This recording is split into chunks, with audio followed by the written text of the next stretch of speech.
भारत अब जो है वो आहिस्ता-आहिस्ता ग्रेट पावर्स की तरह एक्ट करने की कोशिश कर रहा है। ये एक बहुत बड़ी डेवलपमेंट इस सेंस में है इन इन लैंग्वेज ऑफ पॉलिटिक्स, जिसे आप कहते हैं सॉफ्ट पावर। बेशक के मोदी के दौर में भारत को पजीराई दुनिया भर में बहुत ज्यादा मिली। भारत ने माशी तरक्की बहुत मजबूती से और बहुत बेहतर अंदाज से की। 8% अभी भी उसका ग्रोथ रेट है, जो कि ये एक स्ट्रेंथ्स है भारत की, जिसको कि मोदी ने इस्तेमाल किया दुनिया के अंदर एक नया भारत का चेहरा दिखाने। स्टाइल से पाकिस्तान को चलाया जा रहा है, जिस तरीके से पाकिस्तान चल तो नहीं रहा, रींग रहा है, लेकिन इस तरह कंट्रीज चलते नहीं है। और नरेंद्र मोदी साहब ये पीस मैसेज और अमन का पैगाम लेकर पोलैंड उतर चुके हैं कि कोई पीस प्राइज मिलने वाला है। नरेंद्र मोदी की वीडियो सोशल मीडिया पर तेजी से वायरल हो रही है। तस्वीरों में प्रधानमंत्री नरेंद्र मोदी नजर आ रहे हैं और ये क्या, जैसे ही उन्होंने कुछ गड़बड़ देखी उसको ठीक करने के लिए खुद पहुंच गए। पोलैंड का दौरा, पोलैंड के जस्ट बाद अब यूक्रेन का दौरा। इससे इतना तो समझ में आता है, यूक्रेन के दौरे से एक शांति स्थापना की बात होगी। यूक्रेन में बहुत सारा अनाज है, यूक्रेन के पास में बहुत कुछ है जो इंडिया को मिल सकता है, और इंडिया भी ऑब्वियसली यूक्रेन को बहुत कुछ दे सकता है। तो इंडिया की यूक्रेन के साथ अच्छी पार्टनरशिप होनी थी। लेकिन बीच में पोलैंड कहाँ से आ गया? पोलैंड सिर्फ और सिर्फ आया तो बहुत लंबे समय से कोई भारतीय प्रधानमंत्री यहाँ पर गया नहीं, और जो 2040-50 का दौर होगा उसमें पोलैंड बहुत बड़ी भूमिका निभाने वाला है। पोलैंड जो है इंडिया के बहुत काम आने वाला है, इंडिया पोलैंड के बहुत काम आने वाला है। तभी आप देखो अभी जो ये दौरा हुआ है, इस दौरे में कई सारी डील्स, कई सारे पार्टनरशिप, कई सारे मेमोरेंडम साइन किए जा रहे हैं। अगले 10, 15, 20 सालों का जो है वो विज़न लेके इंडिया में जिस तरीके से इंफ्रास्ट्रक्चर डेवलप हो रहा है, जैसे टाइम आगे आ रहा है, हमें जिन जिन चीज़ों की ज़रूरत पड़ेगी उन सब चीज़ों के लिए इस तरीके की दोस्तियाँ करी जा रही हैं पूरी दुनिया से, खासतौर पर वेस्ट से। इस जंग के खिलाफ बात करता हुआ दिखाई देता है तो वो भारत का प्राइम मिनिस्टर नरेंद्र मोदी है। और नरेंद्र मोदी साहब ये पीस मैसेज और अमन का पैगाम लेकर पोलैंड उतर चुके हैं, लैंड कर चुके हैं।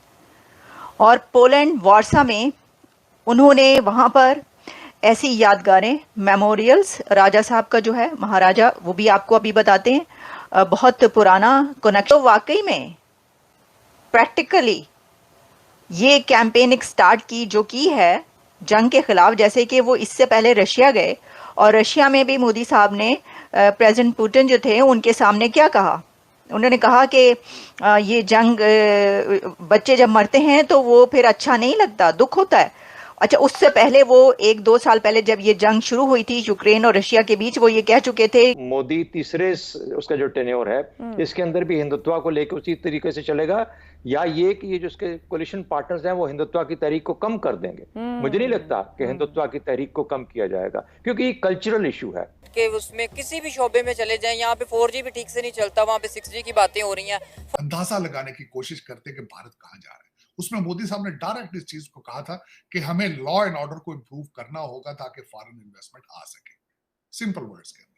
लेकिन आपको ये बात समझ नहीं आ रही है। अगर राज्यसभा चाहती तो लोकसभा का पास किया हुआ बिल 370 के बारे में रोक सकती थी, ठीक हो, लेकिन भारतीय सोच ऐसी थी कि 370 को खत्म होना चाहिए। इसलिए कुछ चीजों के ऊपर ये कौम यकजा हो जाती है, और मेरे ख्याल में उसमें हिंदुत्व की किसी हद तक झलक है। और एक वाले पहुंचे हुए थे भारत के अंदर, वो बिजली अपने प्लांट लगा रहे हैं, जिस तरीके से वो आगे ग्रो कर रहे हैं। और खासकर मोदी साहब का मैंने रिक्वेस्ट की थी, अगर मेरी काउंसिल सुनता है, कि 58 मिनट का जो उनको लाल किले से स्पीच दी थी, पाकिस्तानी लोगों को चाहिए था उसको सुनते, अंदाजा लगाने की कोशिश करते कि भारत कहाँ जा रहा है।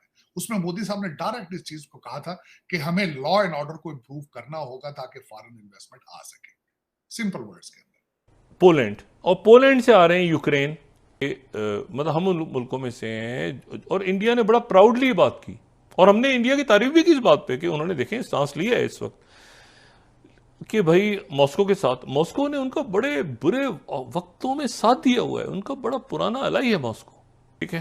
पोलैंड में एक समारोह के दौरान उनका विशेष आवभगत हो रहा था। माइक पर खड़े होकर अनाउंसमेंट हो रही थी, बैंड प्रिपरेशन में लगा था, और तभी पीएम मोदी को नजर आया कि कुछ गड़बड़ है। पीएम मोदी के सामने वो व्यक्ति मैसेज पढ़ रहा था, और तभी पीएम मोदी की नजर उस माइक पे पड़ गई। वो माइक जो मैसेज पढ़ने वाले व्यक्ति के हिसाब से एडजस्टेड नहीं था, लिहाजा पीएम मोदी ने खुद से आगे आकर माइक को ऊपर किया और इसकी बात का नजारा क्या था वो आप खुद देख लीजिए। भारत मोदी के इस जेस्चर को देखकर खूब आनंद उठाया। उन्होंने जमकर पीएम मोदी की तारीफ की, तालियां गूंज उठी।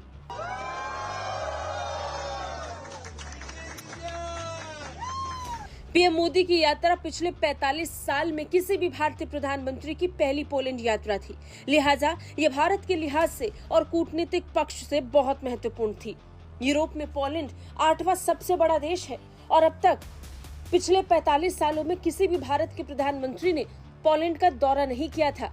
पीएम मोदी ने पोलैंड को ये कहा है कि जाम साहब मेमोरियल यूथ एक्शन प्रोग्राम शुरू करते हैं, जिसमें तकरीबन 20 जो पोलिश यंग लड़के लड़कियां हैं उनको इन इंडिया इनवाइट किया जाएगा।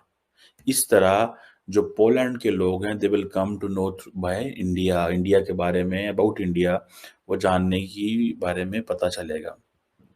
और ये एक बहुत बड़ी डेवलपमेंट इस सेंस में है इन लैंग्वेज ऑफ पॉलिटिक्स, जिसे आप कहते हैं सॉफ्ट था इंडियन सरकार के ऊपर।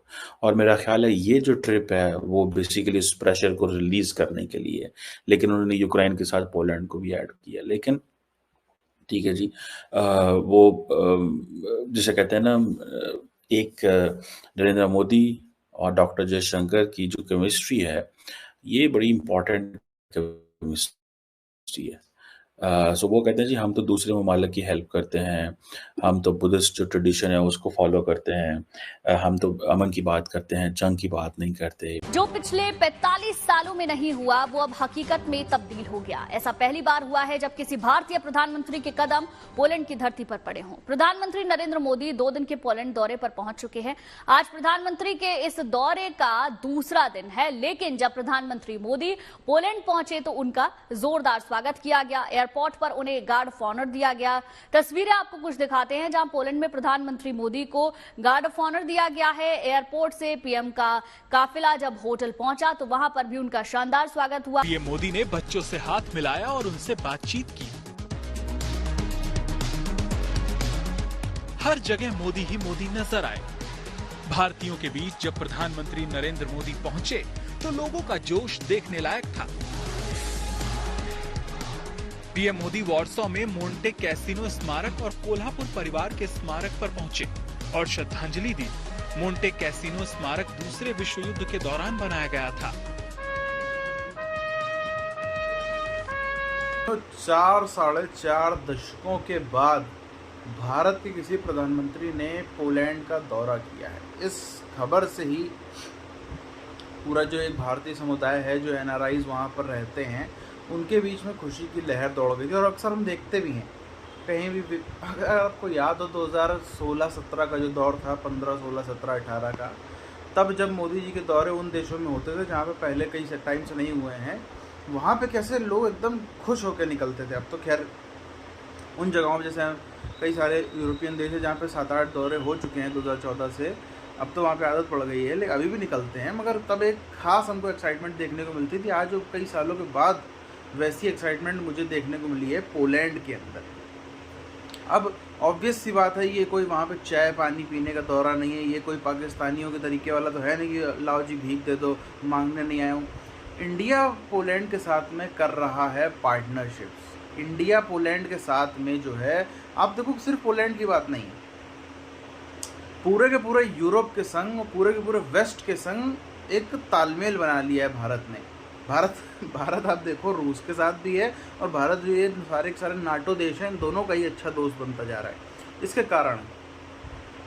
कारण है पोलिश चाहते हैं कि उनके यहाँ पे इन्वेस्टमेंट बढ़े, इंडिया चाहता है कि उनके साथ में हम जो है पार्टनरशिप करें, क्योंकि टेक्नोलॉजीज़ हैं पोलैंड के पास में, कई सारी चीज़ें हैं पोलैंड के पास में, जिसके चलते एक अच्छी दोस्ती। और फिर आइडियोलॉजी के मामले में जितनी अच्छी दोस्ती हमारे इजराइल से है, उतनी अच्छी दोस्ती मुझे लगता है इंडिया की सिर्फ और सिर्फ आइडियोलॉजी के मामले में पोलैंड से ही हो सकती है। और इजराइल और पोलैंड के अलावा, और नॉट इंक्लूडिंग रशिया की भी आइडियोलॉजी थोड़ी सी अलग है और किसी की हमको वैसी नहीं दिखती। मगर आइडियोलॉजी से इधर जो टेक्नोलॉजी है, जो फ्यूचर है, जो 2050 का 60 का दौर होगा, उस दौर में भारत को बहुत ज़रूरी है टॉप 2-3 देशों में रहना। और उसके लिए अभी से ही भारत जो है वो तैयारियां कर रहा है। ये जो है ये सब चीज़ें तैयारियों की प्रक्रिया में ही चल रही हैं।